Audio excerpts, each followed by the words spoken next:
Hey humans, how's it going? Susan Ruth here. Thanks for listening to another episode of Hey Human Podcast. This is episode 118. School, dating, marriage, drinking, getting arrested, the Olympics, heavyweight champions, brain damage, death, Jesus, faith, being present, racism, literacy, moms, grandmoms, winning, losing. All these things have one person in common, my guest, Evander Holyfield. He is the heavyweight champion of the world many times over, 4 times. Some people might even say 5 times over. He and I sat down to chat when I was in Kentucky, and I was invited to come to this event that Real Deal Promotions did. That's Evander Holyfield's promotion company for boxers. And I was able to see my first fights. I'd never seen boxing in real life, real fights, and it was incredible. It was such a... It's funny, I wasn't sure how I was going to feel about watching boxing, and it really is quite beautiful to be in the presence of that. I could see the story being told. I can see the technical aspect and the athleticism. It really... I was very impressed. The boxers were incredible athletes. And Evander is just a really good guy. Super laid back, really nice, very chill, very zen. He gave me 2 hours of his time nearly, which is incredible. And a big shout out to my friend Jeff, who helped really start the ball rolling with this. Thank you for connecting me with the Real Deal people and with Evander. And thank you to Chris J, who really made the magic happen over this weekend that I sat down with Evander. Usual stuff, Hey Human Podcast on all the social media places. And, of course, online, heyhumanpodcast.com is the official website. If you shop at Amazon, please go through the Amazon portal on the official website, because that helps support Hey Human, and that would be really cool. You can email me, Susan at heyhumanpodcast.com, and I always love to hear from you. And I always answer my emails, so definitely, if you have something to say, please reach out. Tonight, which is Wednesday night, this episode airs tomorrow morning. Tonight I was on the Hypothetically Speaking podcast, and they are going to be posting that episode on Monday, I guess. So make sure to check that out. It's a very saucy comedy improv podcast. I had a lot of fun with the guys. It was Kyle and Sean and Zane and, of course, Greg. So thank you guys for having me on that show. It was a really good time. Okay, well, that's all I got. This conversation with Evander was, again, almost 2 hours. We talked about everything under the sun. And what I dig about it is we really just talked about all sorts of things. And it was pretty non sequitur, as if I had just sat down next to him at the bar at a restaurant and started chatting. So gracious with this time. I really appreciated it. And really, I feel like we talked about stuff that he doesn't get a chance to talk about very often. His fighters are exceptional. They really are. All but one won their matches, and I really had a lot of respect for these guys. I don't know how they take those punches, though. Holy cow. The knockouts, there were many a knockout that night. But it was very exciting. So that was cool. Cool adventures. All right. I guess without further ado, let's get this going. Mr. Evander Holyfield, heavyweight champion of the world.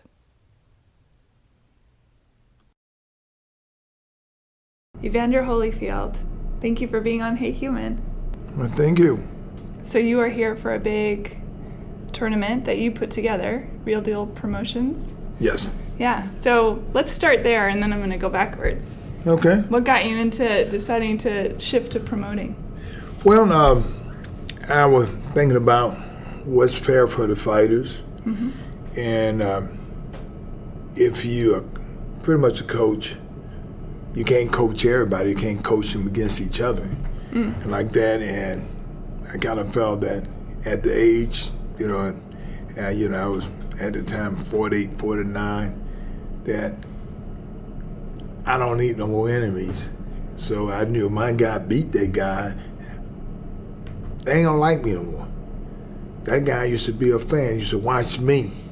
Now he competing against my guy, and I'm telling the guy what to do. His chances of winning is slim. So I kind of figured I'd rather be a promoter, give everybody an opportunity. How do you find your people? Well, they find you. They find you. I guess you can Google you, right? Well, I'm talking in that, when you talk about, people who, I'm saying, I talk about my mother a lot, and a lot of the mothers hear that, they want their son to go in. He gonna teach them to love me more, like that. But it works. It works, and you try to just pass down information. Each generation is supposed to be better, but they only get better because they listen to somebody who have done it. Yeah. I noticed that last night, excuse me, when we were at the little get-together, that there were a lot of families. It seemed like there was, which I know that happens in sports, but it seems really to happen in boxing, that there's a parent that's right there egging them on, going, yeah, do it. And then I had this conversation last night with a guy named James Dixon, and he said it's actually the opposite, that he runs this like youth boxing where they get kids in that maybe are disadvantaged or maybe have no parent around, sometimes no meals, things like that in the house, and he gives them a warm meal and he teaches them to box. And I thought, oh wow, man, that's this whole other aspect of it. And I know for you, growing up, you were a single mom. Yes. And a lot of kids in the family and stuff. So, but she was always right there for you. Well, she didn't like boxing, but the thing is that my mama wanted me to be the very best that I could be. So, so she realized just because she didn't like it, don't mean that I couldn't do it. Which shows you that she had a big heart. Because, you got some people, if they don't like it, they're not going to let you do it. Not so much are you good or bad at it, they just ain't going to let you do it. Because some people think they don't want to see you get hurt, so they're not going to let you take a chance of getting hurt. But the experience of life, this world would never be what it is if the whole world was like that. Because you said, if I can't do it, I know you can't do it. Yeah, there's a lot of that in the world, unfortunately. Yeah. Yeah. I'm sure it's hard for a mom to see her kid get hit in the face. It's probably kind of a little surreal, but...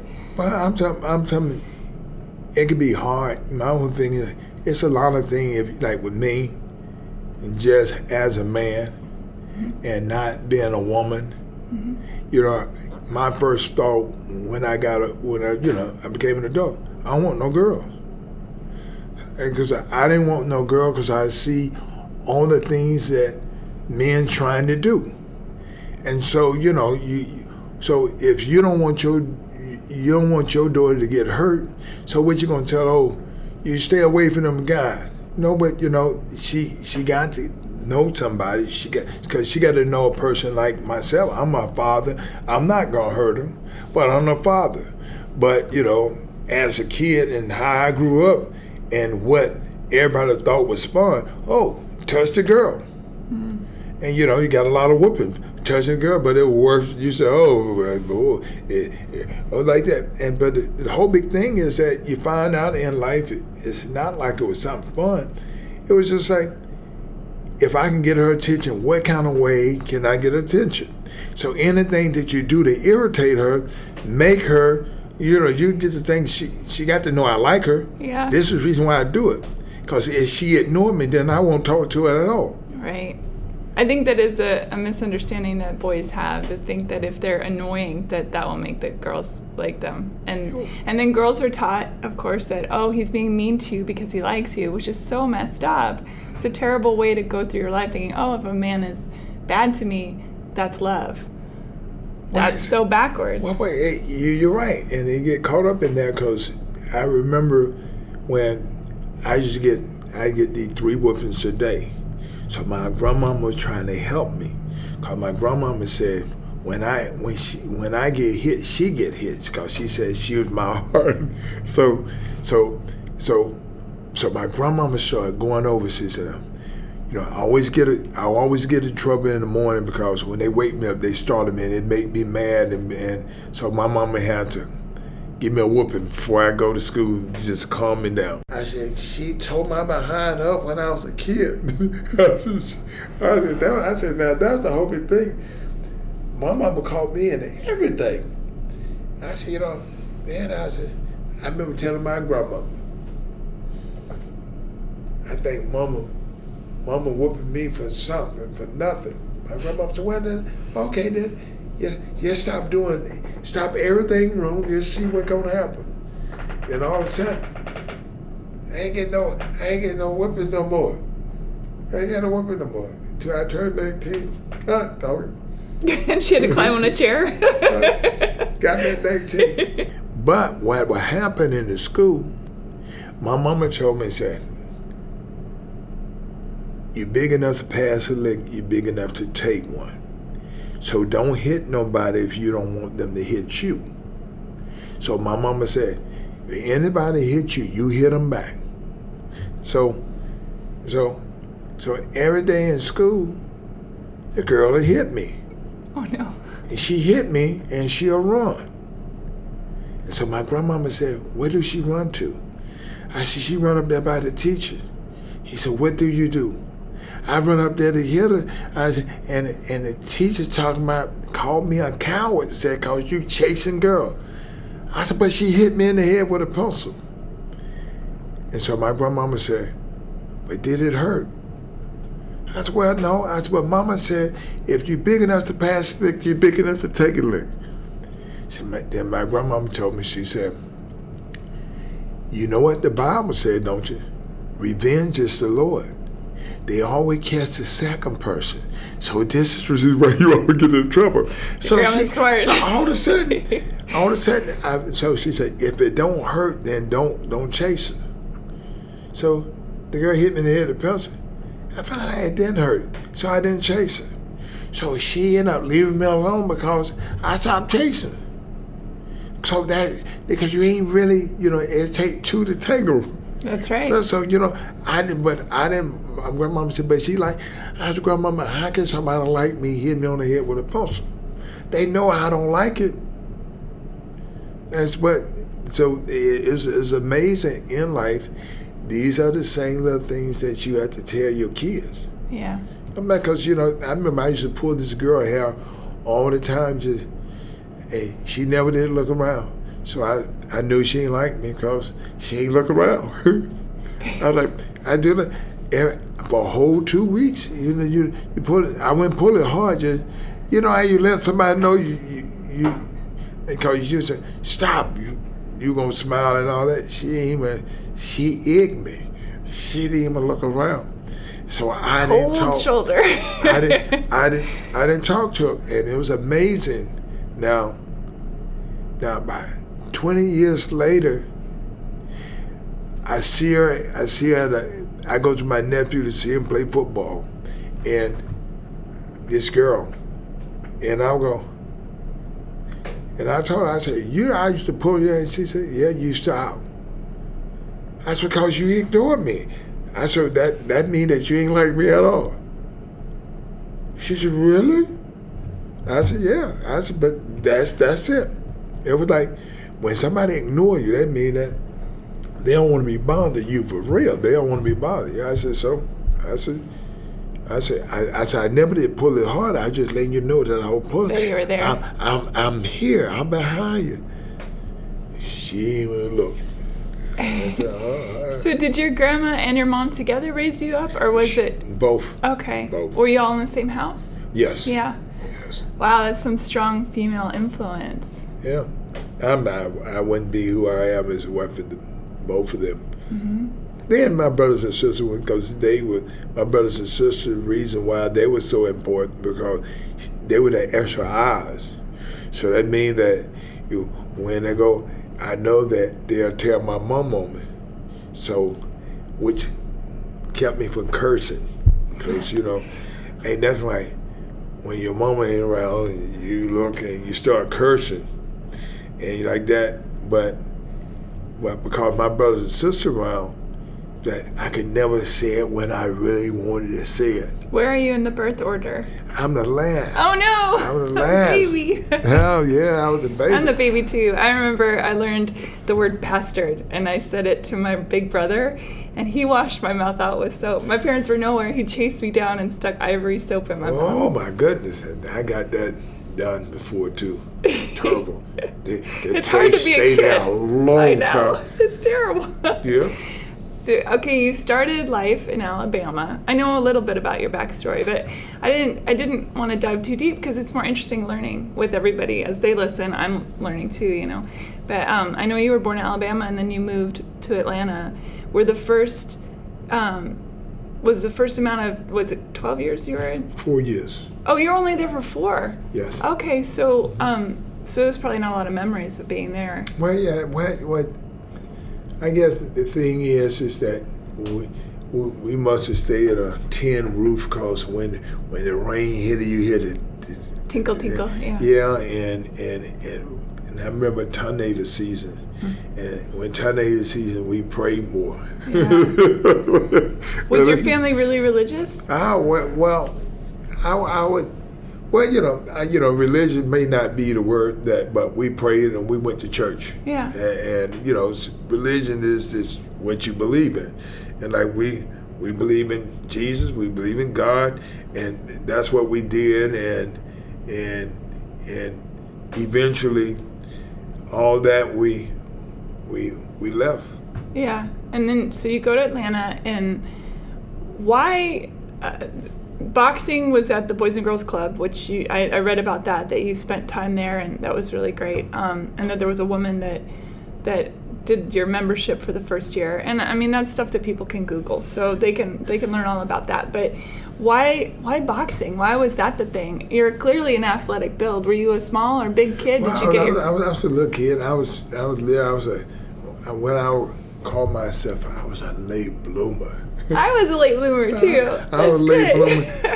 I was late bloomer, and I, but I had this thing about, if we the same age, then how can you do that and I can't do it? So I would always question my mama. Well, how can they can read and I can't read? So my mama did just flat right and said she didn't know how to read and all, because they teach you at home. So the fact of the matter, all these things that my mama taught me, all the right things to do, look a person in the eye, yes ma'am, no ma'am, and all that, respect and all this. You say, now, you're not gonna bully nobody, but ain't nobody gonna bully you either. So my mama had this thing, even as a kid, a man died one time, a coward died 1,000 times. So if one person fight in our family, everybody had to fight. So I came up in that tough situation where that, everybody had to cover each other back. So even with the house, there's one room dirty, the whole house dirty. Everybody getting it. So which comes up teamwork. Mm-hmm. So my sister, them, who was the oldest, they made sure that the house was respectable for my mama. Cause my mama gonna start whooping them because they the oldest one, and come down. And so they make the boys, you go outside until mama come home. Like that, so you don't mess up the house. Yeah. Little boys are disastrous. Well, but that's what they say. I don't think so. No. Anybody can be disastrous about what you let them do. Yeah. But okay, so you learned to hold your own within your family, and then I assume whatever neighborhood you grew up in, you had little, kids run around and play together. Did you get into fights or anything, or did you stay pretty? I never get in fight. People always, you get a reputation as a kid that everybody says, oh, he's strong. You ain't even really got to be a fighter just because somebody know that you're strong. Oh, he real strong. Oh, he real fast. And I was like that, but I couldn't remember nothing. Oh my goodness, I couldn't remember nothing, and it was just and I was always hurt because I was trying to figure out how you and I could be the same age, and you know something I don't know. Well, that must have pushed you on harder, right? Well, not exactly, because maybe if it was kind of like, sometimes success starts at home and failure starts at home by what the other family members do. Mm-hmm. Like that, and our house was kind of split. It was 9 people. It was like 4 of them were just very knowledgeable, and you got 5 that worked real hard. Now I was one of the 5 that worked real hard. My mama said, "Do it, we do it." We hope and do it. And we have the ones that, were very knowledgeable. You know what? They were trying to figure out all way how to get out to work and get us to do it. And so, by me being the youngest, I had to do it anyway. So it wasn't no problem. Okay, then I had the energy and I did what they told me to do. Do this, do this, do this, and do it. So somebody got to go to the store. They gonna tell me, "Chapman, go to the store." Okay, what you want? Write it down, and I'm gonna run up to the store and go get it. Now, that was energy that they didn't want to, but just tell Chubby, I'm gonna run to the store and go get it. And so, and pretty much so that everything that I was able to impress people with, that's what I wanted to do.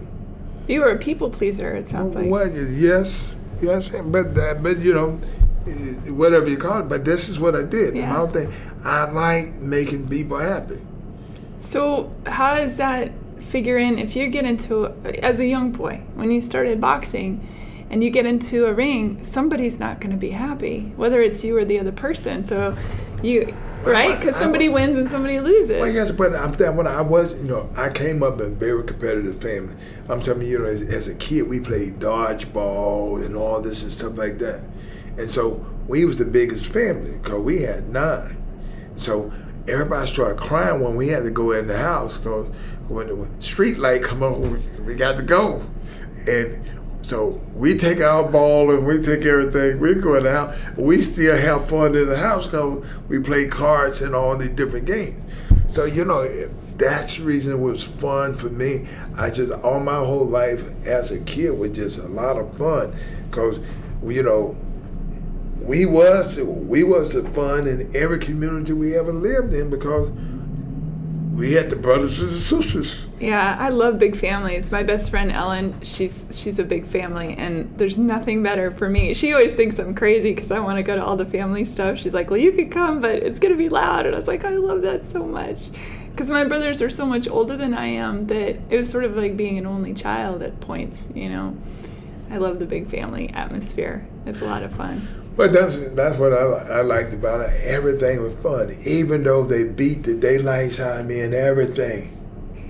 But because they beat the daylights out of me and everything, they gave me a competitive spirit, and that what made me very good when I finally started going to the boys club. When I finally started going to the boys club, I was 6 years old. Oh wow, you were really young. Yeah. Then all of a sudden, when I found that 6 and 7, 8 years old used to be a group, I found that I could outrun everybody 6 and 7, 8. And I was stronger. I'm the one that wouldn't cry. They couldn't make me cry. So it was just fun because I've been playing with my brothers and sisters who were a lot older and had more advance and all this and stuff. So they were your first coaches. Yeah. So all of a sudden, when I got with people my size, oh my goodness! No, wait. Did you say you were tall as a kid? No. You were little. I was short. You were short. Yeah. And man, I'm talking about I can run and like this, and I played football. I run 3 and 4 touchdowns a game. Like this. Didn't even understand the game. They just said, round the end, we get the ball. You go right that way. You just keep running. Did you love football as much as at the time you loved boxing? Or? Well, yeah, football. That was my first goal was to play for Atlanta Falcons football, and I loved it, and I watched all the games and stuff like that, and by then at 16 it changed. At 16, what happened at 16 is that at 16 I must have weighed about 115 pounds, and like this 15, and the coach, 15 I weighed 115 pounds, and the coach told me I was too small to play linebacker. Now I told him, I said, my mama said it's not the size of the man, the size of the heart. And the coach said, okay then. He brought me out there and he seen how good, and he found that I can really play good. But he put me in cornerback.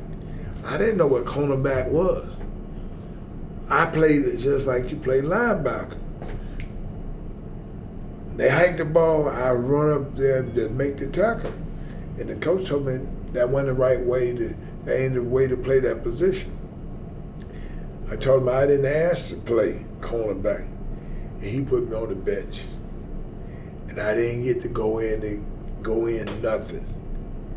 When the championship of the game, he finally put me in, and he seen how good I was, how many tackles I made.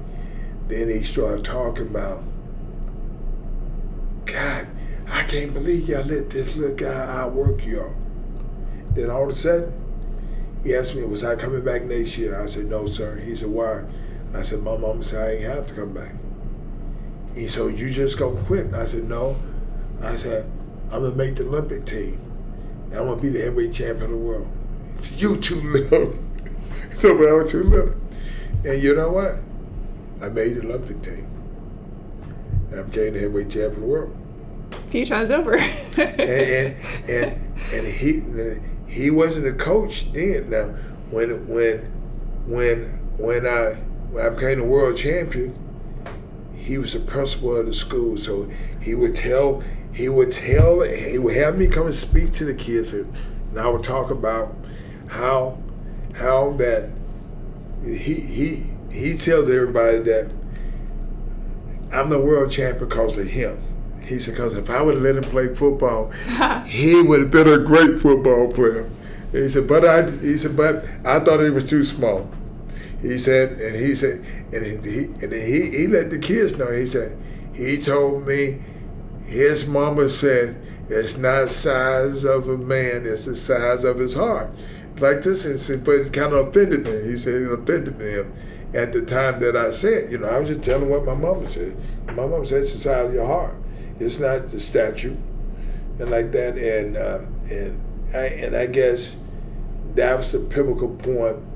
Cause my mother, even when I got home, my mother told me, she said, son, you cannot be arguing about who the coach put in the game and all this. The coaches make the decision. Now, if you want to do what you want to do, boxing, you want somebody to get you out of here. Like this, so she said, now, if you're going to go on you, choose boxing. But the coaches determine who goes in the game. So she said, Mama had the rules that you don't be complaining. You make life harder by complaining. So your mom was already seeing that you were more of an individual than... Do you know, like some kids are really good with other kids, that they go along with the pack, and then other kids have that something that makes them shine in their own light? Well, I love team sports, and so even as my son that played football, now I knew he'd be good because he had all these brothers and sisters. That's what we do. Like everybody, I'm telling you, I love being with people. I don't like being by myself. Oh, I like being around people. I like seeing people move. I like the action. But I can concentrate. But I can concentrate when it comes down to concentration, because the whole big thing is that I know that everything started off as an individual, but team is these people who help you. I can never say I became this great champion by myself. I'm always going to say, if it wasn't for my mama, if it wasn't for my grandmama, if it wasn't for the brothers and sisters I had, I wouldn't be who I am. They said, well, how they get credit? I was going, if I didn't have that, I wouldn't be who I am. They said, just like a diamond. All the pressure that make that diamond, it's just pressure. You take a person, just sit there and you just let a person will away themselves. Put some pressure on that person got to do something. You don't tell them what that person going to become. So I was that person that had all that pressure. My mama had just had a heart attack, so my mama was at home every day, so she caught me in everything. There's nothing I got by with. I got so many, I got 3 whoopings a day. I got my last whooping when I was 19, like that, and my mama had to swing up and try to hit me. My mama said, boy, put your hand down. I had to put my hand down. Like this, but then I moved after that. After that 19 whooping, I moved. How old were you when she had a heart attack? My mom was 6. I was 6. I was 6 years old. When she had a heart attack? No, I was 6. No, I know, that's what I mean. Oh, wow. That's got to be really traumatic for a kid. Well, you know, when you don't know what a heart attack is, yeah. As a kid, you just know your mama in the hospital. Your mama in the hospital, you miss her when you go up to the hospital and see her. But, I'm saying, if somebody said your mama had a heart attack when you don't know nothing about stuff like that, you know, you just we just know that we go up there to the hospital and see her. Yeah. So when come home, you know, you don't really. It's like the less knowledge that you know about certain things, you don't worry about it. Yeah. You ain't know what a heart attack was. They probably kept you pretty shielded too, because you're the little one. No, not shielded. Just you weren't knowledgeable enough to know it. The things that you know. I'm sure you take kids that are very knowledgeable know more than. It's hard to say more than they should know, but these things bother them because they know so much. And so, like this, if ain't nobody planning on killing you and you don't know that, so you ain't worried about nobody killing. If the person who knows that somebody gonna kill it, they going through all because it's amazing. Because with me, even when I was a kid, to see a gun.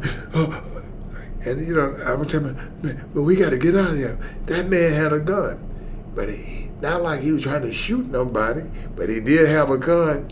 But I just thought somebody gonna get shot. I ain't want to get shot, so I ain't want to be in nowhere where a gun was. I'm saying, but the purpose of the gun, you around police, they got guns all the time. They ain't no taking just shoot nobody, but you get the wrong person with that gun, it could cause problems. I'm curious, when you relax, because you love all these different sports, is it harder to watch boxing because you're constantly thinking, or do you get to let go? Because I know I'm a songwriter, and when I hear music, I listen to the words and I think, oh man, I would have written that differently, or you know what I mean? Are you able to take yourself out of it and just enjoy, or is it? I'm able to do that. My only thing is that in general, when I was competing, then I'm always watching to see if I'm better than that person. Oh, sure. Then all of a sudden, either it's a guy small, like 1'6", 112, 119, 125, 132, always from 65 and under, from 165 pounds and under. I look at it, you learn from the little guy because they the better fighters. They the skillful. You have to be skillful when you small. they the one that get tested all the time. Big guys don't get tested all the time. Cause they don't want to get hurt. They don't mess with the big guy. So the big guys are the unskillful ones. The little guys are real sharp ones. So you watch them. They do it right. Cause they have to be right all the time. You got more small people than big people. And so my mama always told me, son, you got to look at the ants. The ants are the hardest working creature in the world. You got to look at the ants. You got to learn from the ants. This is how you become successful.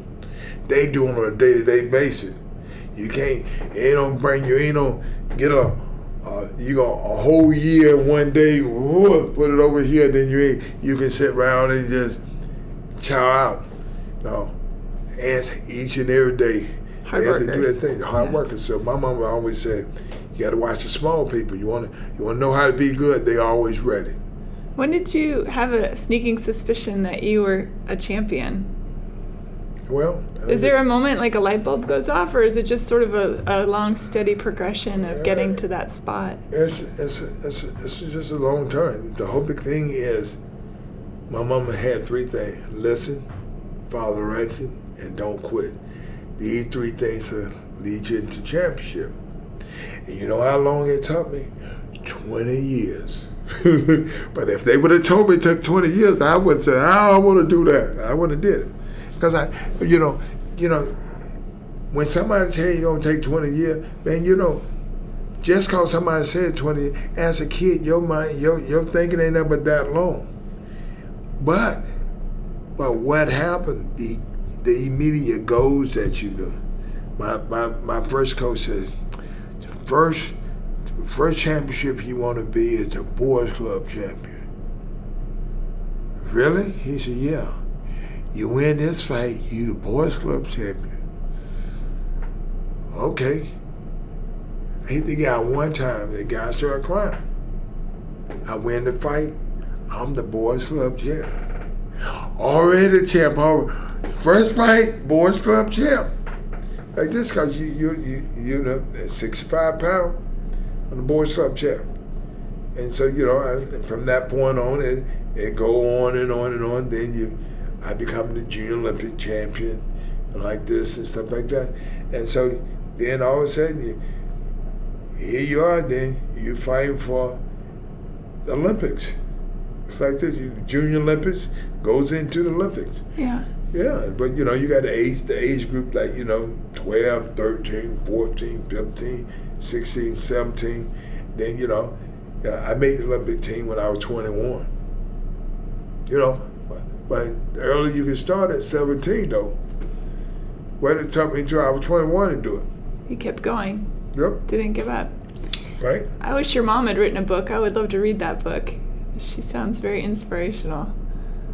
When you stepped into the biggest, in the beginning, the first big fight where you really are against an opponent that is well matched for you, does your brain go to, okay, just eye on the prize, I'm going to do my thing? Is there any fear that slips in there, or is it just you're so well trained that that's all you think about? It's the individual himself to, do you overthink and all that? You can bring fear on yourself.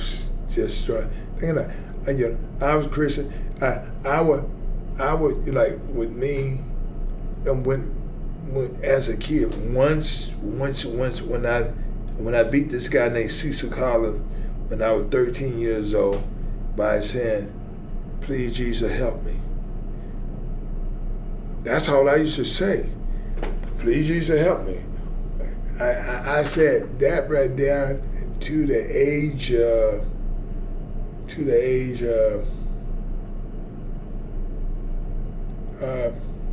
34. Just please Jesus help me. You said before all your matches? Oh, all the matches. Please Jesus help me. Then all of a sudden, when it came to fight Tyson, then I married somebody who showed me how to go deeper. And so, and that's what do you mean by that? Go deeper. But deeper me know more about the Word of God than just saying, please Jesus help me. Beforehand, I just please Jesus help me. Well, it's interesting because I read in some of the articles I saw that there's, and I'm putting quotes around this, born again Christian, but it sounds like, I mean, have you not always had a faith? Oh yeah. So what does that mean to you? I guess born again. Yeah. What does that mean to you? Born again Christian is just the fact is that, you as a person, you have to be born into Christ. You have to accept Him. And once you accept Him, then that's it. Like this. So the whole big thing is that just born again, meaning that you're born into this world. Then like that, you ain't asked to come to this world, but to really be born again, you have to accept the Lord Jesus Christ in your life. You accept Him because this is what you want to do. This is what you believe. You believe the Father sent Jesus, and you accept Him. And so that's what born again. Then you become a new person. Then what happens? Your whole time on this earth, you're learning how to submit your whole self, because it's going to take your whole life to submit your whole self to God. So you do a little bit, because it's certain things that you have and you have to change. Mm-hmm. Like this, I never been as confident as I am about what I say and what I do and doing the right thing. I'm talking, when I was a kid, sometimes I ain't want to do that. I ain't do it. Oh no, this far. And how they gonna tell something fun to you and say it's wrong? I'm telling you, so that's the whole big thing. So, but when you're born again, then you come to understand and say, wow, that was wrong. I don't want to do that no more. It's like a handshake agreement. Well, wait, no. Where faith comes in, where you say, and free will, and you say, well, you have free will. You see, the whole big thing is that, I'm talking, even when I was, I was a teenager. When I remember I just got from the Olympics. I was 21 years old, and I go out, and so I was popular, and and I had money. I could buy anything I want. I could do anything I want, and to see people a little bit of envy of you, but they was older. I'm 21. I'm the young guy. I'm in my, and they older, and so, and they drinking, and they mad because the girls dancing with me. They don't have the energy. They want the girl to sit down and drink where they can talk to the girl, but they know that I'm dancing and the girl want to dance with me. So only way they can compete is to buy the girl to drink. And so I didn't drink.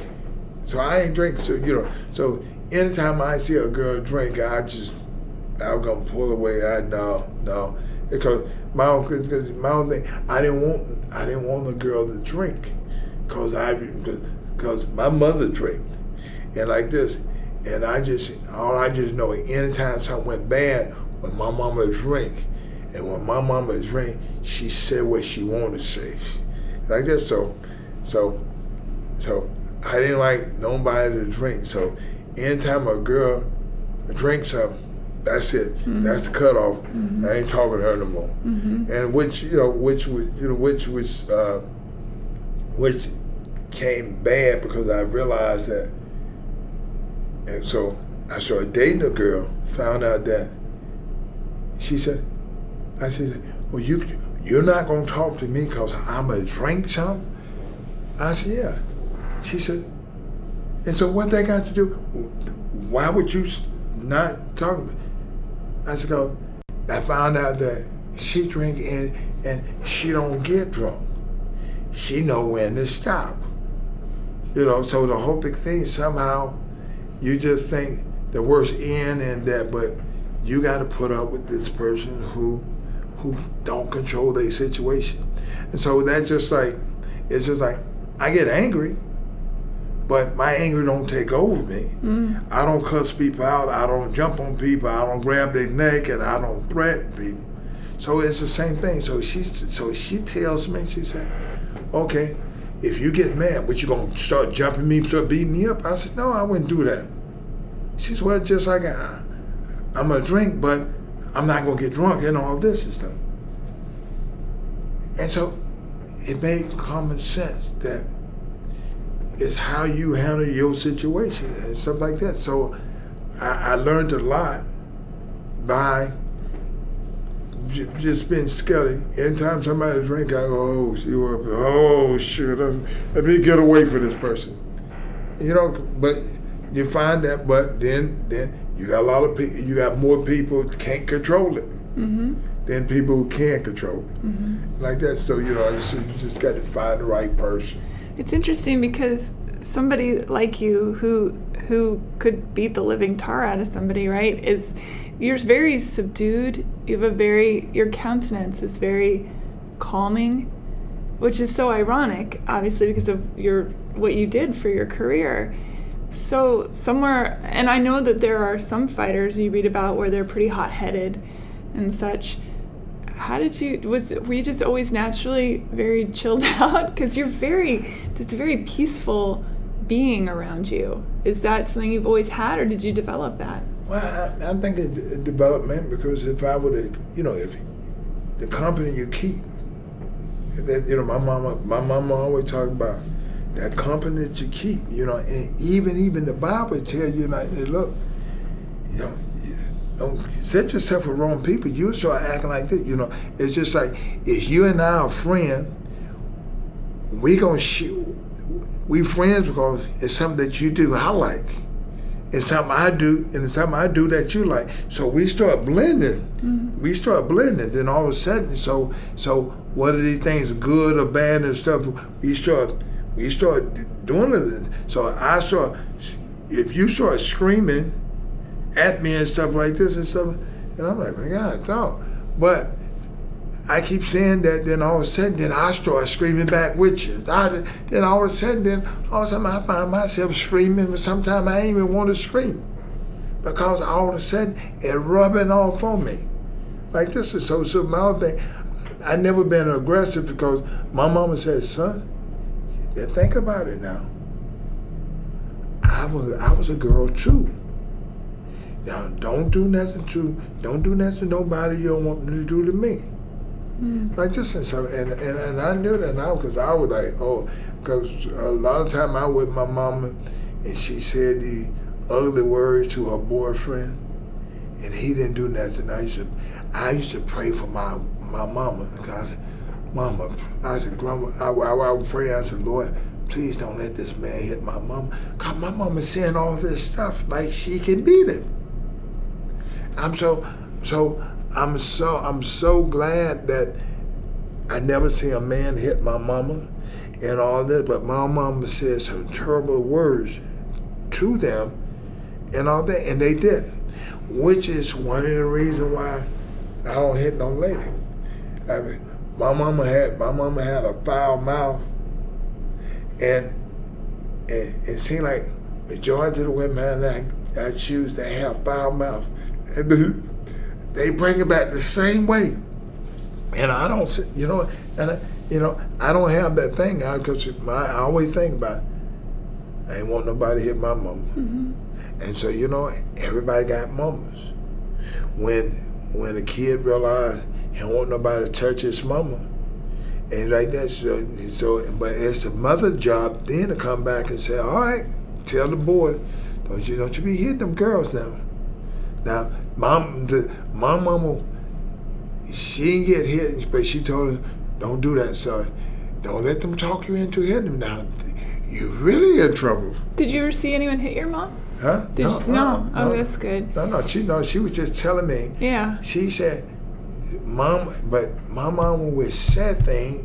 She'd egg them on. Yeah. Yeah, and I never, did nobody hit my mom. But the thing is that, I asked my mama, why? My mom said, son, it's just in us how far can we go? I said, awesome. Your mom is her own kind of boxer. I'm telling you, and my mom said, son, you gotta understand, you don't want to get in that. You don't want to. And somehow I said, why? But my mama said, she said, son, sometimes we just don't know. We do it sometime. Was it weird as the youngest child, as a boy who loves his mom, to see her dating? Was that weird, or was it okay? No, I never seen my mama dating nobody. But you know what I'm talking at the time that I didn't know what dating was. Yeah. When I was a kid, when I go places, and the man just there, you know, I never seen a hug, a kiss, anything like that. But you know, the whole big thing is that, you know, you ain't know really what dating is now.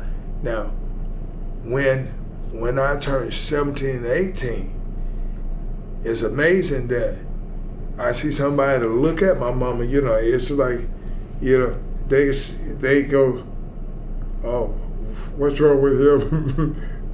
My mom said, why are you looking like that? I said, looking like what, Mom? Like that. But the man knew. And so all of a sudden now, and another thing is that I become the heavyweight champion of the world. So me and my mama, we go to the Bahamas. And so the Prime Minister and all that, and me. So I'm sitting there and I see him, you know, now, you know, I'm 28 years old. I understand. So I see the man, I look and I'm like, when he look and he go, he said, anything wrong? I said, no, I just like to ask you a question. He said, what's that? I said, you have a daughter? He said, well, yeah. I say, you want me to marry her? And he pulled back, he go, I said, but what would you do? I said, because now I'm the heavyweight champion of the world, and I'm telling him, I said, you know, he said, well, what would you do? I said, I married you, let me run the country. And we was in Jamaica. We're in Jamaica, so Mr. Manley, that was his name, Mr. Manley. And I was like, I said, you know, hey. He said, would you know how to run the country? I said, yeah. But you know, I had just got through seeing that movie Scarface, said not to get high off your supply. And so I would tell him, I said, you know, he said, he said, what's the first thing you do? I said, I wouldn't let them drink no rum. He said, why not? I said, cause this is how you make all the money. Now you let somebody else don't live here to drink the rum. Because majority of the people there will always get high off their own supply, and the women outwork the men. Mm-hmm. Back then at that time, and I was like saying, well, it seemed that if you have and seeing that movie said, now the guy who said don't get high off the supply, he became an addict. But the thing is how you gonna do the work if you become an addict? Well, so eventually get you. But the point is, you don't get on it. Then the whole like me, I ain't drinking, do none of that stuff. You don't do anything. I didn't do none of that stuff. No. Do you now? You drink a little. I drink a little bit. Yeah. I a little Grey Goose. Yeah. And a little cranberry. Yeah. Like this, but but I ain't never getting it because it make me sleepy. So and you still train to this day. You're still staying. You're clearly in great shape. My mama said. She said it would be wrong for me not to be in shape. Like that, I said, well, why would it be wrong, Mama? That mean that you're lazy. I said, what you mean I'm lazy, Mama? She said, no. If you get out of shape, that mean that you're lazy. I said, why that mean that lazy? She said, because you know what to do and won't do it. And I just, wow, that's profound. She told me that, and I said, I ain't gonna never be out of shape because she right. I do. I've been doing it all my whole life. Now I have to go years and years and years and years and years and years, and not to do it for me to be out of shape. And so so I always remind myself what my mama said: lazy when you know what to do and won't do it. It's great. And so It's so great. Yep. How do you inspire the kids now that are on your roster? How do you get them?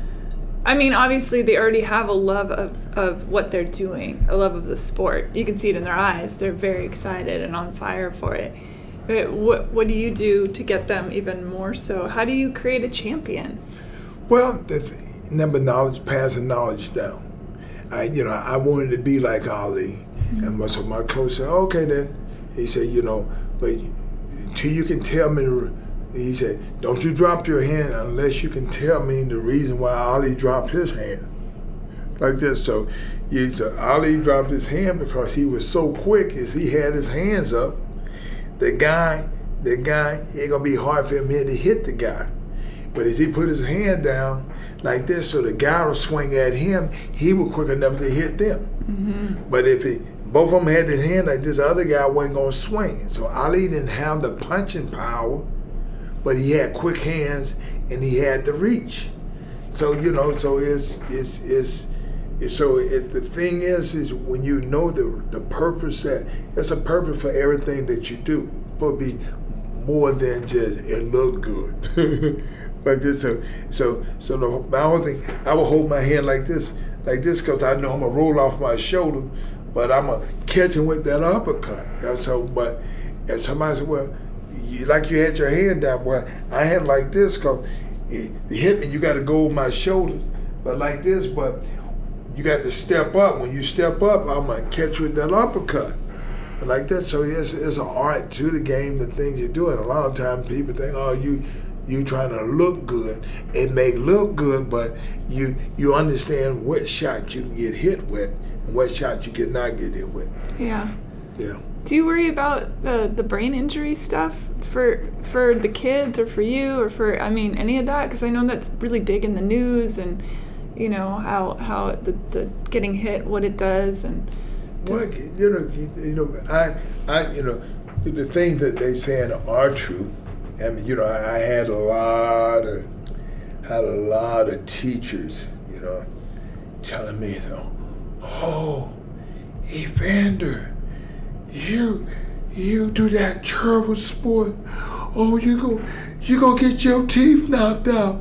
Oh, that. And and my whole thing, I said, no.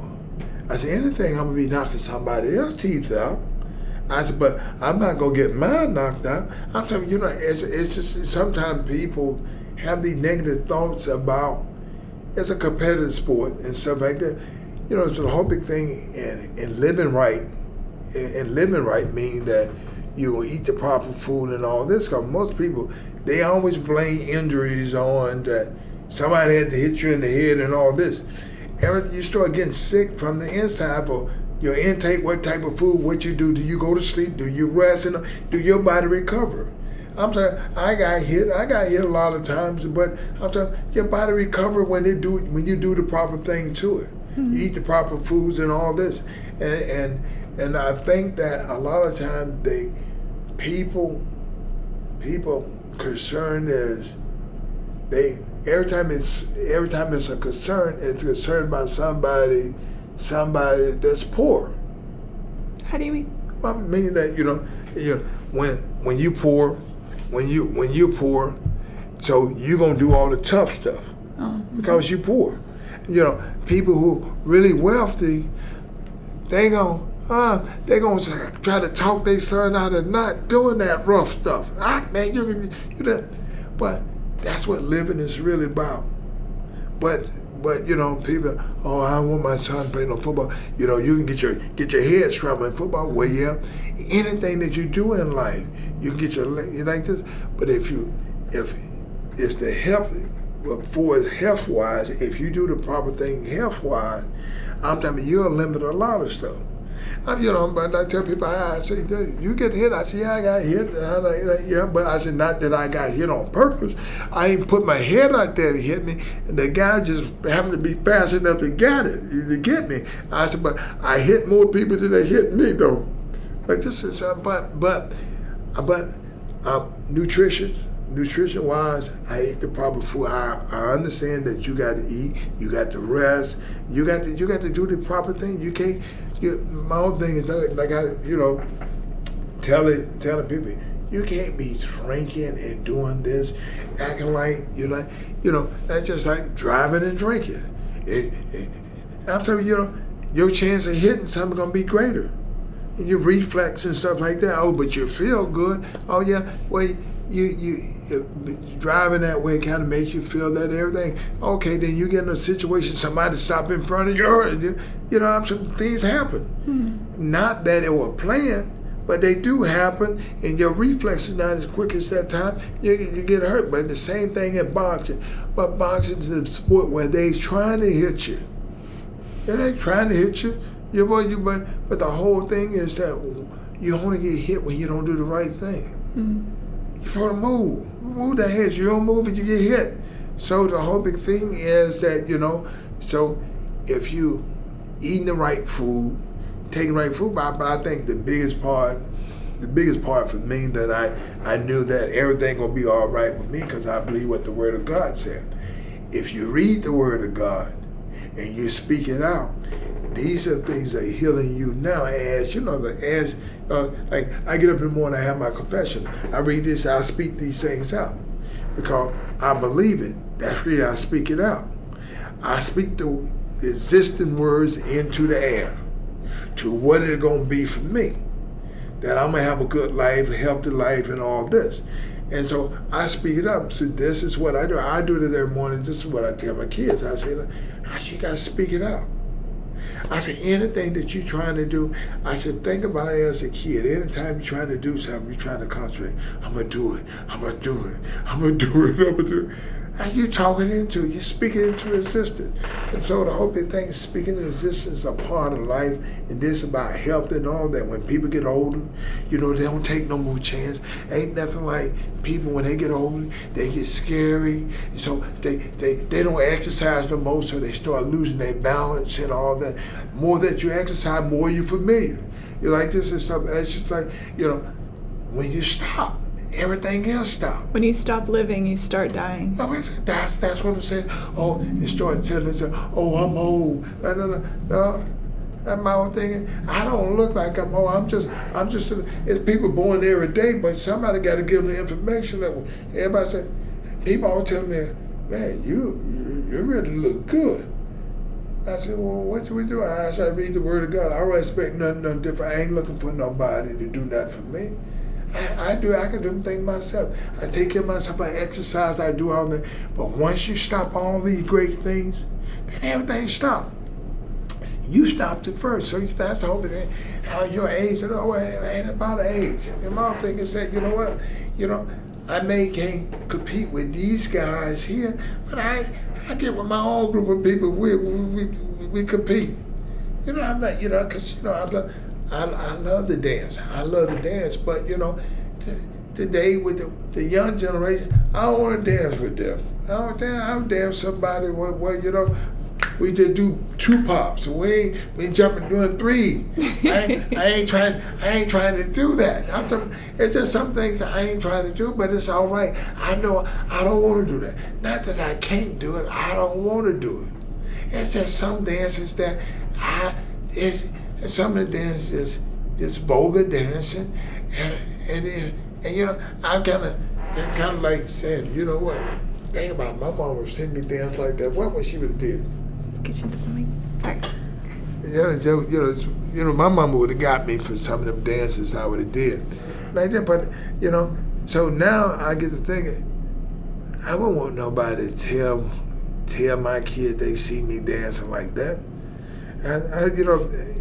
So the appearance of stuff looking bad, now it creeps in my mind that I don't want it. I'm representing my whole family by what I do, and how I talk to people, how I treat people, and all that. But it's just like my kids would tell me, Daddy, because you like this, everybody just think that we good anyway. I said, well, this is what I want life to be. I run for somebody to think that you're good than to think that you're bad. He said, Daddy, you raise the bar too high. I said, boy, I said, each generation is supposed to get better. I ain't raised the bar too high. You just think it's too high. I said, but my job is to help you. If you want to succeed, then what you got to do, you got to ask, well, then how I'm going to do it? That's all you got to do to ask me. I help you. And say that my mama helped me. She didn't raise the bar too high. Because she can't raise it too high because she can only take me as far as she know. But she put me on that right level. And so the whole big thing about with the young people, you have to tell them the information that they don't know. You have to tell them, oh no, you do this, you got to make sure you do these things right. But you'll make some mistake, but you'll learn from your mistakes. You'll be able to tell your kids how to correct it. Do you think it's harder for a famous parent to raise up their children than a non-famous parent? Do you know what I mean? To raise up children who are born into an already existing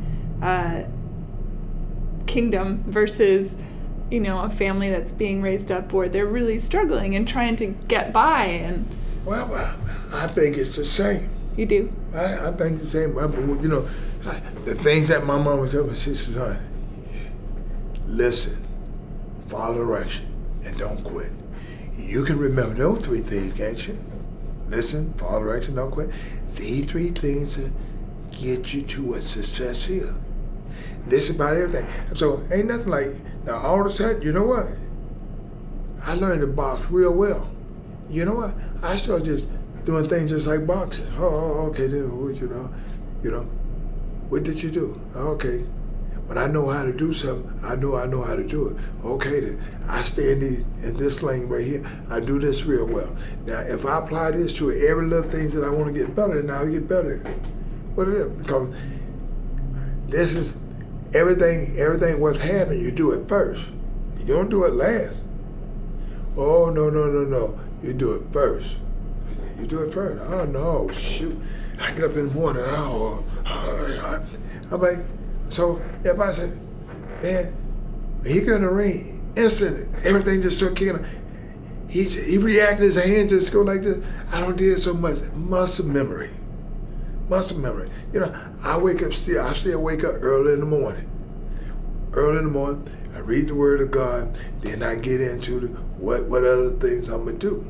But you got to keep it first. And all of a sudden you get muscle memory. I'm saying, and that's what makes people successful. Oh, if you wake up every morning, oh man, I hate waking up. You know what? It gets worse and worse. Was it hard to maintain that? Because obviously your career, you as a man, as a human being, you have had, like all of us, ups and downs and moments of valleys and moments of being on top of the mountain. How did you stay focused? Because I think a lot of people have trouble seeing the top of the mountain when they're in the valley. You know what I mean? I think it's hard. How did you do it? Well, with me, it's like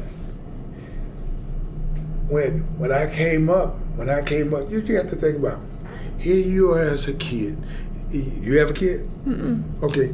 If you ever have a kid, the kid can only go by what you tell them. I didn't know what poor was. I didn't even know the word poor, what it means. I don't even remember being hungry. I just know I ate what I ate. It wasn't no judging, so who had the better food and all this. But when I got in school, then that's when, you got on. And I had to shoot too, just like somebody else has to shoot. But mine were Jeepers. And so, I didn't care. Then, but they keep talking about, he got them cheap shoes on. I didn't know what cheap was, but the thing is, this still didn't matter because I want to, then all of a sudden, the older I started getting, I want the shoes like the ones they got. My mom said, no, them are expensive shoes. Now, they were $9. And mine were $3. But I wanted that. My mama told me I couldn't have it and all this and stuff like this. But so I tell my sisters, and my sister bought me some. And she said, but don't let mama see them though. Because my mama gonna get mad because as a kid, all I thought about what I wanted. My mama thought about how you have to balance yourself to be able to live this life out for the long run. Mm-hmm. I'm saying, and as a kid, you ain't thinking. You think about today, and it was sad that I was like, man, my sister buy me this stuff, go out and my sister wanted to see me happy. Mm-hmm. So my sister likes sports. My mama didn't care nothing about a sports thing. They wasn't doing that for you. My mama wanted me to live right, but my sister went out and bought me them tennis shoes and all this and stuff. And I couldn't even let my mama know I had them tennis shoes. So it let me know that, shoot, I was sneaky too. This is that. But I didn't have to do nothing to get them no more than my sister did that. Now it was her money, and she said, "Oh, don't let mama see the shoes. You can't tell her because she know my mama gonna beat up behind shoes." So as a grown man, looking back, you had that background where you could say, "Okay, this is a downtime, and there's going to be an uptime." As a kid, I'm talking from the kid, from the time I can remember as a kid until I moved to Colorado at 19. Everything was jacked up. Everything was jacked up, and it was like, it's almost like my mama said, everything gonna be all right. Things gonna change, son. It ain't changed yet. And I was like, and I remember the threshold. I was on the threshold. I was this much away from going to the jail, because the police had stopped me because my sister worked at Southern Bell, and my nephew worked there too, and so Southern Bell had cars that they drive, so he let me drive the car. So when I was driving the car, I took my mama to church, and coming back, the car was a new car. But it's a rental car. The rental car, they had cars and everything. And the guy, police stopped me. And he said, "You run the red light?" I said, "Sir, I didn't run the red light." And he said, "That's a Southern Bell car." He said, "You work for Southern Bell?" I said, "No, I don't." I said, "But my nephew and my sister work for there." He said, "No, you stole this car." I said, "Sir, I did not steal the car." He said, "You did too. You don't work there." And I'm gonna sit here, and this man, and he write the ticket, and he had these people, and these people put me in the paddy wagon, take me downtown, and I'm like, and I said, everybody had to be about 12:30. At morning on Sunday, and I was like, and I was so mad, and so they bring me in there, and so one of the people's up there. So, "Holyfield, what you do?" I said, "This man," I said, "he gave me a ticket. Because he said he brought you here then." Yeah, he said, the guy go, "Boy, like that." So they kept me in that thing. I didn't get out till 2:30 in the morning. 2:30 in the morning, and I was so mad and all that. Then he tried to pull it up, and the people can. So my sister boss had to come and say, "No, he did not steal the car. His nephew worked here and let him drive his mother to the thing." But he have no paper, nothing telling that. I said, I'm talking about, and that man didn't do nothing. So my sister told me I needed to go and thank him. So I go up and said, but thank you and all this and stuff like that. But it made me real mad because they were trying to talk the man who the boss man that I stole him. They wanted me to say stuff, and he did, and they wanted you to admit to something you didn't do. Yeah. So all of a sudden, what happened? I made the Olympic team. I come back, and they bring me downtown and all this, and so I go back and I see my sister boss, and I tell him, I say, look, thank you. I said, I never would have made the Olympic team if it weren't for you. I said, I'm never there. And so every time they have these things, everybody always say, I say, yeah. I said, but I was so mad because it's like they stopped people, give people tickets because they had to make a quota. Yeah. And it was just sad that you could just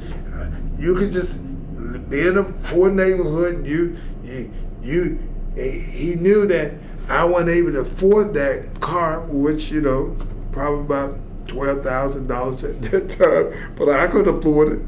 But it was a brand new car, and he see me. Let me stop this guy. Let me see. He took and stole this car. You got profiled, basically. Yeah, well, yeah. But then it was okay. But that man there was the reason why it pushed you on. Like that. Cause as soon as that happened, I went there. I got to the Olympic Training Center, and the people were like, they were so amazed. I'm talking these people now everybody who there from the ghetto, and so when I come there and they said, what's so different about this guy? He, yes ma'am, yes sir, and all this and stuff. So they thought I was in the service. I know I'm not in the service. I'm from Atlanta, Georgia, and they go, wow. And you know what? Then they took up money. They took up money, and they tried to get me to go to a university. They said, Evander, you too good, you too nice to be a boxer. Now, I said, so they said, Evander, we'll make sure you get tutored and all this and stuff. I said, ma'am, look, I said, boxing what I do real well. So I didn't take the scholarship, and they got upset. Then the next week we had a tournament. They see me knock these guys out, and they would scuttle me from that point on. And it was just they were scared of you? Yeah, because they said he must be schizophrenic. He knocked me. Because you're so kind and calm, and yet you could. But I go out and do my job. And so they were sad that now, and I tell you, no, I'm a good fighter and all this and stuff like that. No. Now all these people are white. They want to help me. Hey, Bandit, you don't need to be around these people. You're not like that. I said, they thought that since you're a black man or a young black man in the ghetto that they needed to save you. No, I know. They because my demeanor, I was nice and all that. I said, save you from a life of boxing. But these other guys be grabbing their pants and all that. Yeah. They do all this crazy stuff. I ain't do it. My mama said, you look people in the eye, yes ma'am, no ma'am. Like that, the people who were older, they were just that much older than me that I could say yes ma'am and no ma'am, yes sir, and no sir. At that time I was 19 years old. Yeah. They were like, in their 30s. But that's a great lesson, I think, because, I mean, that's a great lesson for humanity, because I think people want to put people in boxes. Oh, black man came from Atlanta, Georgia. Oh my gosh, she's saying thank you, ma'am, and thank you, sir. It doesn't make sense to them. Why not? Why doesn't it make sense? It should make sense just as much as anybody saying my thing is that I knew that I didn't do well in the books because my mama didn't read and all this and stuff. I ain't have nobody to read to me and all this and stuff. Like, I ain't have somebody to always read. Your mom couldn't read? No, my mom didn't read. My dad didn't either. Okay. So the whole thing, but it was amazing that because I had sisters and stuff that could read and all this, and I had brothers. We had one brother. And my brother 2 years older than me, can read dictionaries, read everything. But you know what? They wouldn't help nobody. Now, the one that run real fast and strongest and all this, he helped everybody. The ones that were very knowledgeable, it's like almost like people with knowledge, they don't want to tell nobody, they don't want nobody to be better than them because they ain't gonna tell you. They ain't gonna tell you everything. And that was kind of sad. That was kind of sad because with me, I thought, my mama explained to me, the world go around. That means everybody got the things that they do real well. My mama said, master one thing, you'll be great. He said, he said, people who try to master everything, he said, son, they'll never be the very best. I said, they work for somebody else. So my mama said, so the whole thing is that my mom said, son, it's all right. Be the best in one thing.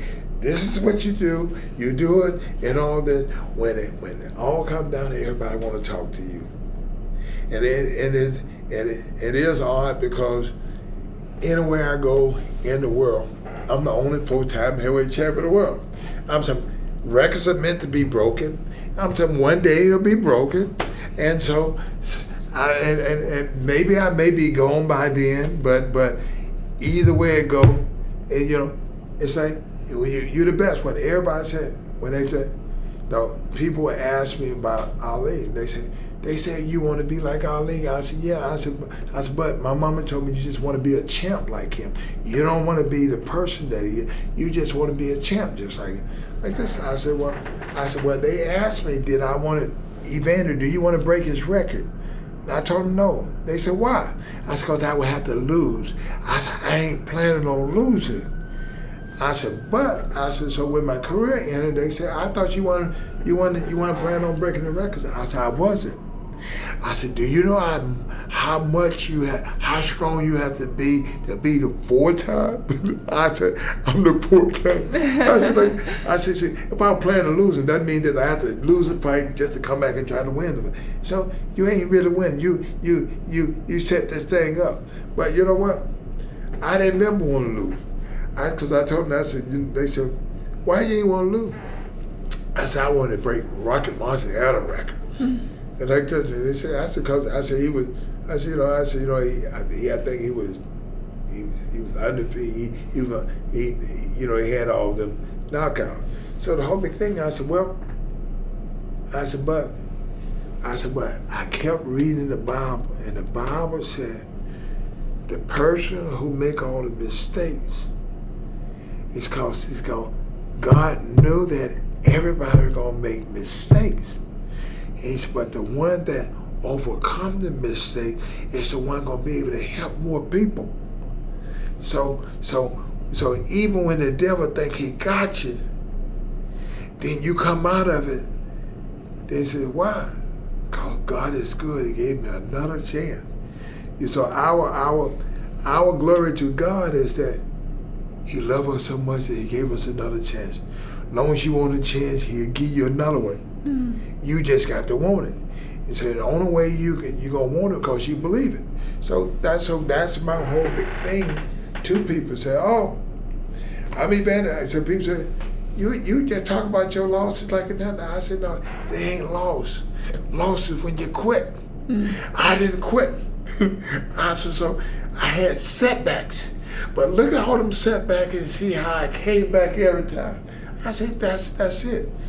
Say, long as you realize that God loves you enough, He'll see you through the end. And that's what the whole big thing about being a Christian. Man, say, being a Christian don't mean that you don't do nothing wrong. Being a Christian, that you know you need God to make it. Like that. So people who believe that they need God to make it are the people who always gonna overcome their situation. But when you get to the point and think that I can't do it myself, okay, well that's what the Word of God said. You can't do it by yourself. This is what He telling you from the get-go. God would never have to come in this earth if man could do it himself. Because man couldn't do it himself, Jesus had to come. I said, this is it. I said, now, if a person believe it, then they keep growing. But a person that, people say, oh man, that's just a lot of stuff, all limited rituals and all that. And then they don't want, because they don't talk themselves in and not believe it. I said, people got to know what eternity is. Eternity is not like you're ever going to get over. Just think about anything that you ever had a problem with and it didn't go away. I said, that's the most miserable thing in life. I'm telling you, it don't go away. Just think about being stuck in something that ain't going to ever change. Being stuck is a terrible fate. I'm talking about just eternity. That's where the eternity is stuck. It's so interesting to me that I love that your last name is Holyfield, because you walk in a holy field all the time, right? That's the space that you live in. Well, yeah. That's why I try to state like this. Hey, look, it's about love. Love is eternally too. Mm-hmm. But you know what? I'm telling you go to the wrong place. Oh man. I'm like, even as a kid, I was like, and they would say, what do you miss? I said, I just know if anything happen, I'm going to grab my mama's leg, and so wherever I end up, I'll go end up with her. Yeah. Like this is Does your mom, when your mom passed away, I'm sure, it goes without saying, huge loss. Do you still feel her all the time with you? Well, not exactly. My whole thing is that because my mom, like some mothers never talk about death, but it's one of them things that gonna happen too. My mom always told us, son, I'm not gonna always be here. This is where you got to learn these things that I say, and like this, and you got to do these things for yourself. I'm your mama now. And she said, you got a wife, but it's not like a mama. Son, you got to understand, she going to compete sometime with you. We don't compete. I tell you what to do. I said, my mama always going to let you know what her role is. She said, I tell you what to do. Now, you can have a million friends, you have one mama. Let me tell you something, that's it. So you treat me right on this earth where you won't have to try to get in a coffin when I die, think you want to go with me. You don't want to do that. So it was amazing now. My mama wasn't very popular. Was not or was? Wasn't. Was not, okay. And so when my mama passed, and everybody said, how all these people, I didn't know she knows so many white people. Like everybody said, no, everybody came to see Miss Holyfield because Evander Holyfield talked about her so much. And and everybody asked me, said, how could you not cry? I said, I'm going to cry about my mama already told me, she said, son, I love you. Mm-hmm. I love you so much that I'm going to tell you the right things to do. She said, everybody check out. When they check out, they check out. So you love them on this earth and you do everything that you possibly do where that you ain't got to cry, son. Everybody come and look to see. And you know what? All these people came and they say, I can't believe you didn't cry. You talk about your mama so much you ain't even cry. I said, my mama raised me right. I said, that's it. I said, ultimately, she did a great job. I said, now, I'm trying to find out how can I beat her. I said, my mama did this with no money. I said, my mama didn't have no money. That's what she taught me how to be, and all this and stuff. She said, son, don't ask nobody for no money. Because the people you ask for money, these are the ones going to speak in your life. They tell you everything to do.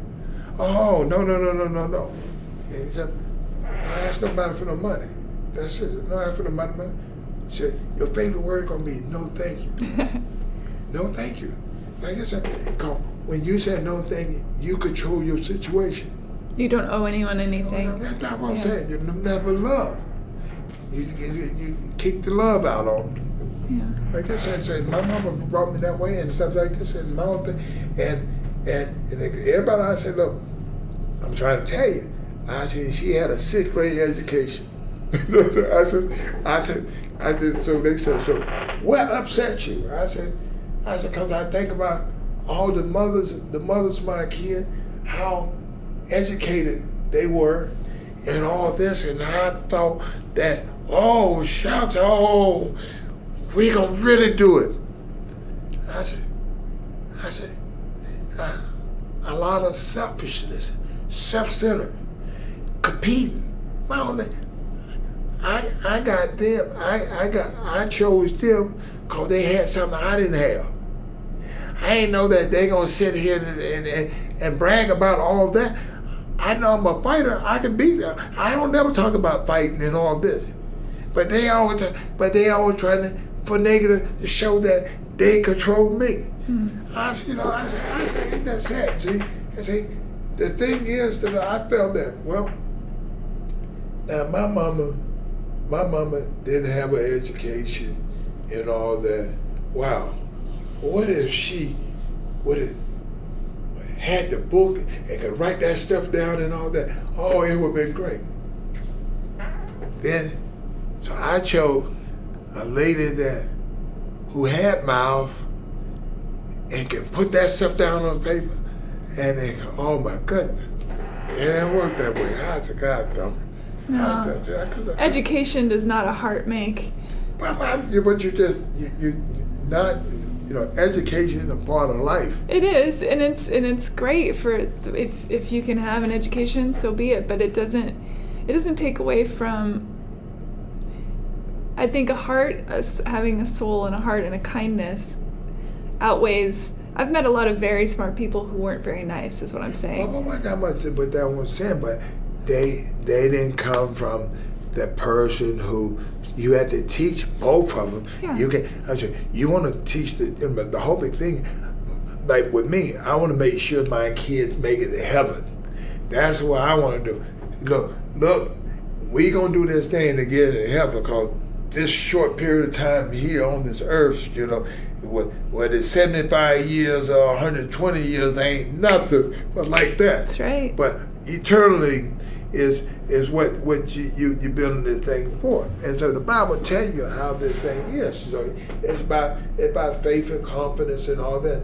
So the Word of God always told me, I saved you. Now, how would I not save your mama? If I save you. So my mama taught me about Christ. If I would have never went to church if it weren't for my mama. Even though my grandma was always over at church. My mama was a little rebellion against my grandmama. I would ask my mama, I said, why are you like that with her? My mama said, because after all those years, I thought that she was my sister and she was my mama. Really? Yeah. Oh, wow. Yeah. That's a twist. Yeah. And see, and because my grandmama had 23 kids. Whoa, 23. Yeah. And so my mama, so she had kids her age and all this and stuff. But your grandmother, your great grandmother had 23 children. Your grandmother. My grandmother only had 2. Okay. My grandmother had 2. But your mom thought she was your grandmother's sister. When did she? How old was she when she? Do you know how old she was when she found out she was her mom?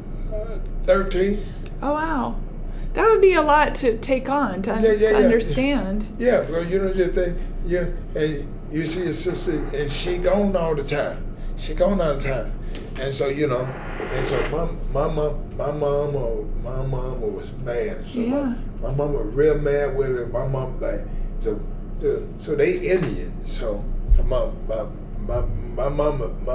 grandmother Indian. So What tribe?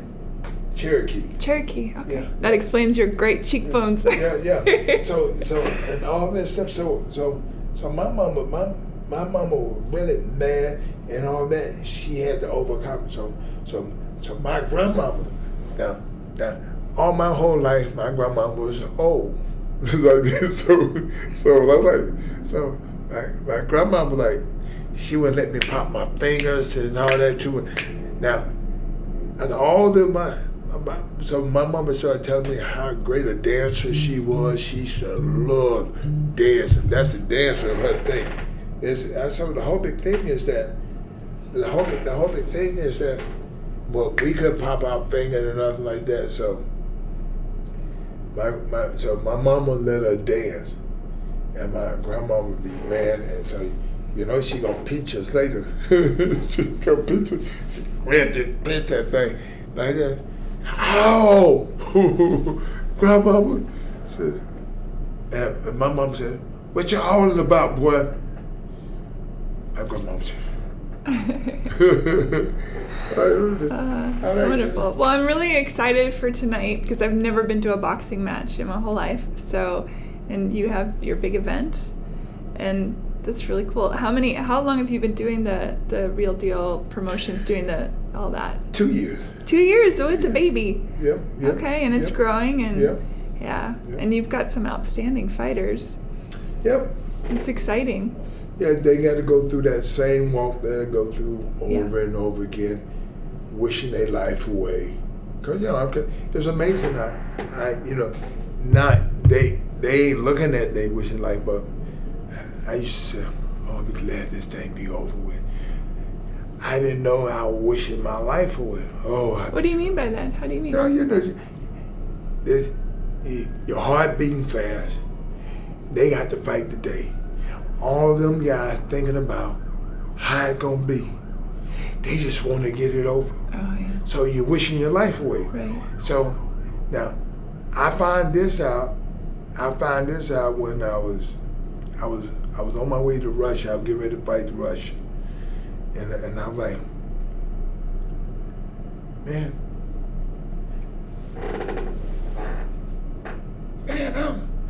I was 46 years old, and I was still fighting.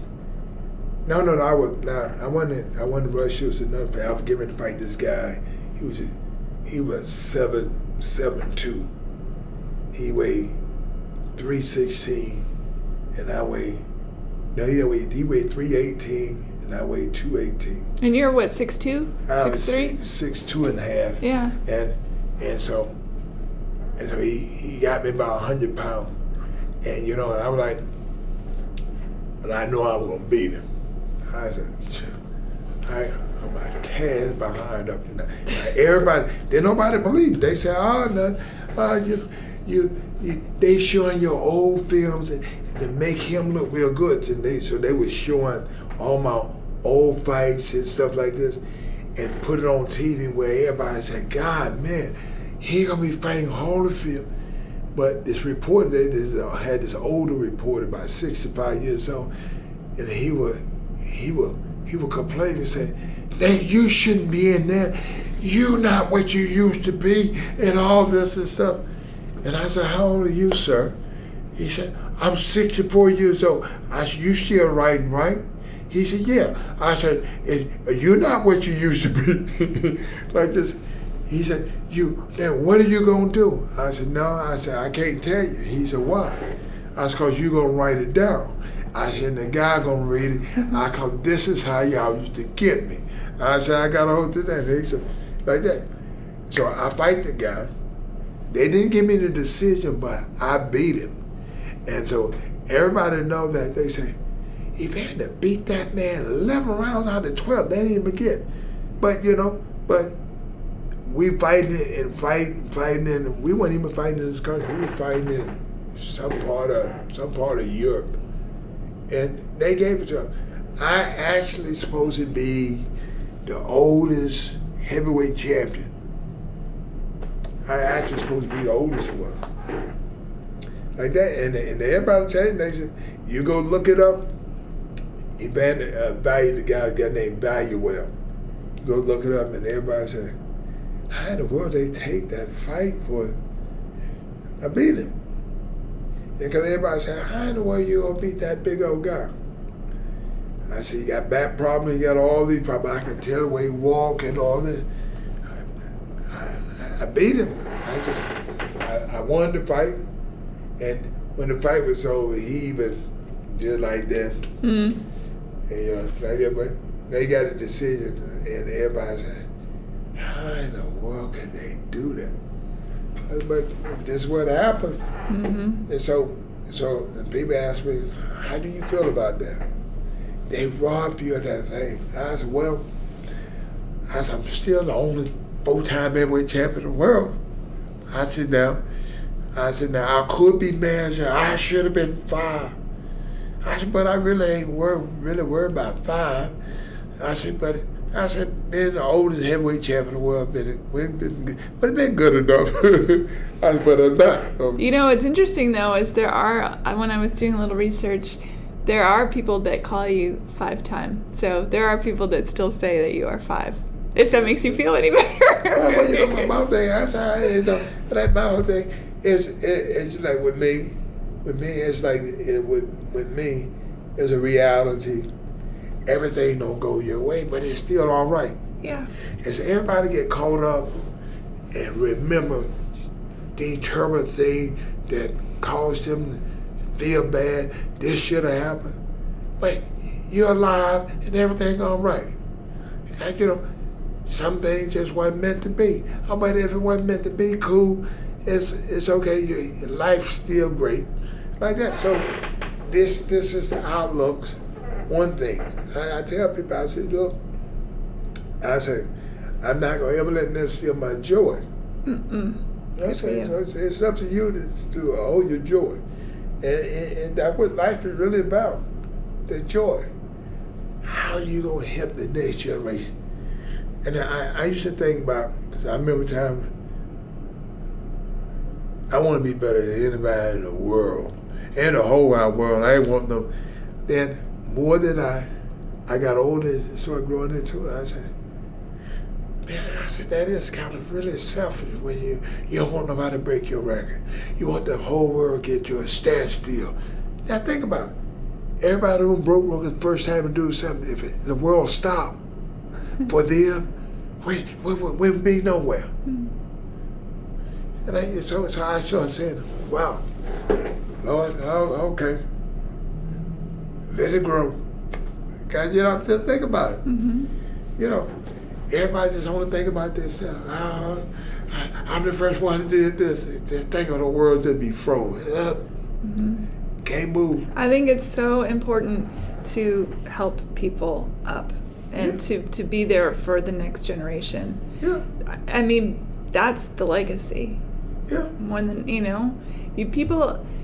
you'll be remembered. What is that saying? You'll be remembered for how people feel about you. That when you are good and you are doing good, that's the true memory. What's that what they say? People said that, I go, well. You do a lot of good, though, in the world. But it's a nice legacy. But what I'm saying, when you really ain't thinking about a legacy when you really try to help somebody. Right. But if you get to people, that means that I don't worry about what people think. Mm-hmm. I don't worry about what they think. Mm-hmm. I worry about, this is what I'm supposed to do. I want to do what, I pray and say, Lord, I want to do what you have called me to do. I don't want to miss none of the things that you want me to do. Just let me be healthy in all this. I just want to be healthy in doing it. Yeah. I know one of the worst part of my life I'll never forget. I had hepatitis. Mm. Had hepatitis A, and and I used to call people weak I should see a lot of people talking about killing themselves, suicide, and all this and stuff. Man, ain't that all weak people just killing themselves and all that. I got hepatitis, and I was so sick even when I breathed. I just throw up and all that. And it was the worst feeling I had in my entire life ever. And I remember, I felt so bad, I go, Lord, I know death got to be better than this. Let me die. I was trying to give up the ghost. So when I wake up the next day, and I said, oh Lord, forgive me.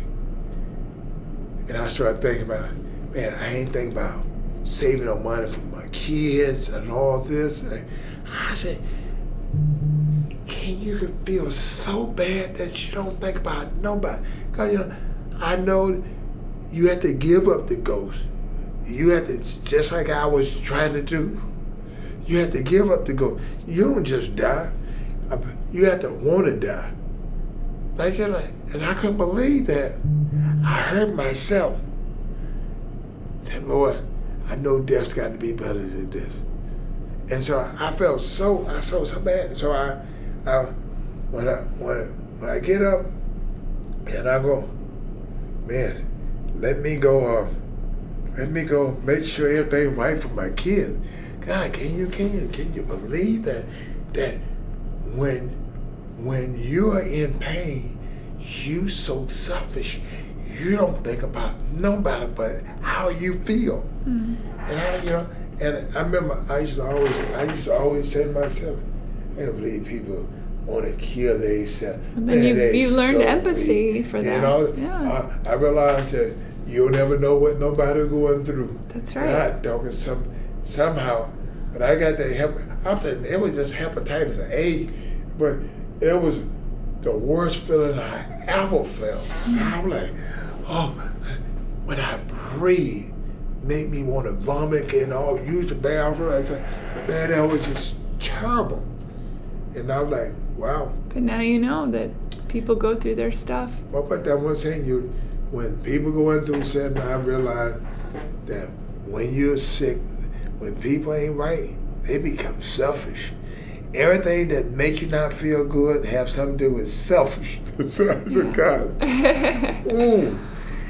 I'm excited for tonight. I am too. Always. Yeah. People go out there.